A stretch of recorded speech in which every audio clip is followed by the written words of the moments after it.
సూర్యాపేటలో చూడండి, ఇది అవినీతికి డోకా లేని పేట. వైద్యారోగ్య శాఖలో అవినీతి కోట, ఆయా శాఖల్లో అవినీతి పరుగులు. జిల్లాను గాలికి వదిలేసిన ప్రజాప్రతినిధులు, అధికారులు. అందిన కాడికి దోచుకోవటం, దాచుకోవటమే లక్ష్యం. అధికారుల తీరుపై ముక్కున వేలేసుకుంటున్న జిల్లా ప్రజానీకం. నిజంగానే ఏది ఏమైనా సరే కాంగ్రెస్ పార్టీ వచ్చిన దగ్గర నుంచి అధికారులు ఇష్టరాజ్యంగా సంపాదించుకుంటున్నారండి. ఎవరు పట్టించుకోవట్లా. ఈ అధికారులు పాత అధికారులే ఉన్నారు. వాళ్ళు మరి ప్రభుత్వానికి చెడ్డ పేరు తేవాలని చేస్తున్నారా, ఈ ప్రభుత్వం వాళ్ళపై నేను సరిగా పట్టించుకోవట్లేదు తెలియదు, కానీ విపరీతంగా అయిపోయింది. దట్లో సూర్యాపేటలో ఇంకెక్కువైందంట. ఏ శాఖలో చూసినా. మొన్న చూశాంగా, మొన్న ఎక్కడో సిఐ డీజీపీ ఎవరో కలిసి 25 లక్షలకి ఎంతో డీల్ మాట్లాడుకొని 16 లక్షలకి సెటిల్ చేసుకున్నారంట ఫైనల్గా. నిన్న అది వచ్చింది. ఇప్పుడు ఇవాళ ఇంకోటి చూడండి ఇక్కడ.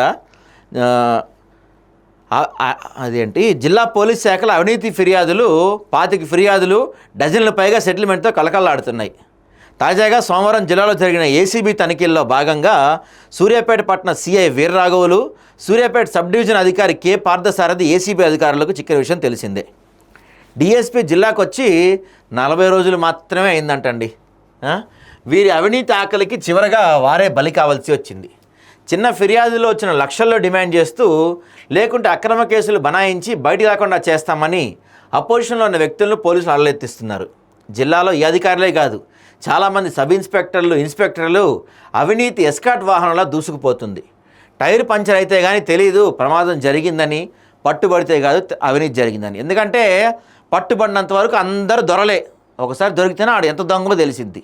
ఇక్కడ నాకు ఇంకో విషయం ఎప్పటి నుంచో నేను చాలా సందర్భాలుగా చెప్తున్నాను అండి. ఇప్పుడు ఇట్లాంటి వీళ్ళు దొరుకుతారు, ఏసీబీ అధికారులు దొరుకుతారు, మహా అయితే ఒక 6 నెలలు, సంవత్సరం సస్పెండ్ చేస్తారు, ఒక 2-3 ఇంక్రిమెంట్లు తగ్గిస్తారు, అంతే కదా. వాళ్ళ మీద ఏం యాక్షన్ ఉండదు కదా.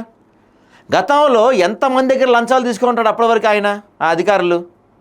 ఇప్పుడు దొరికాడు, దొరకడం ఎన్ని ఉంటాయి, దాంట్లో సంపాదన ఎంత ఉన్నది, ఎంతమంది అన్యాయం అయిపోయి ఉంటారు. కాబట్టి ఒక్కసారి ఏసీబీ దర్యాప్తులో దొరికితేనే వీళ్ళపైన సీరియస్ కేసులు పెట్టి లోపల వేయాలి, మరోసారి బయట రాకుండా. అప్పుడు అది చూసి ఇంకో ప్రభుత్వ అధికారులు లంచం తీసుకుంటే భయపడతారు. సినిమాల్లోనే ఇప్పుడు మనం లంచం గురించి వచ్చిన సినిమా ఏంటి, భారతీయుడు. అప్పట్లో సూపర్ డూపర్ హిట్. తర్వాత వచ్చిన భారతీయుడు 2 డిజాస్టర్ అయింది. ఎందుకంటే జనాలకు లంచం అలవాటు అయిపోయింది. ఒకప్పుడు లంచం అంటే పెద్ద టాపిక్, ఇప్పుడు జనం ఫిక్స్ అయిపోయారు. పోలీస్ స్టేషన్కి వెళ్తున్నా, ఎంఆర్ఓ ఆఫీస్కి వెళ్తున్నా, ప్రభుత్వ శాఖలో ఏ పని మీదకి వెళ్తున్నా యాక్చువల్గా జనం సార్ ఈ పని చేయాలంటే ఫీజు ఎంత ఎంతని అడగట్లా, లంచం ఎంతని అడుగుతున్నారు డైరెక్ట్గా. అంత కామన్ అయిపోయింది లంచం.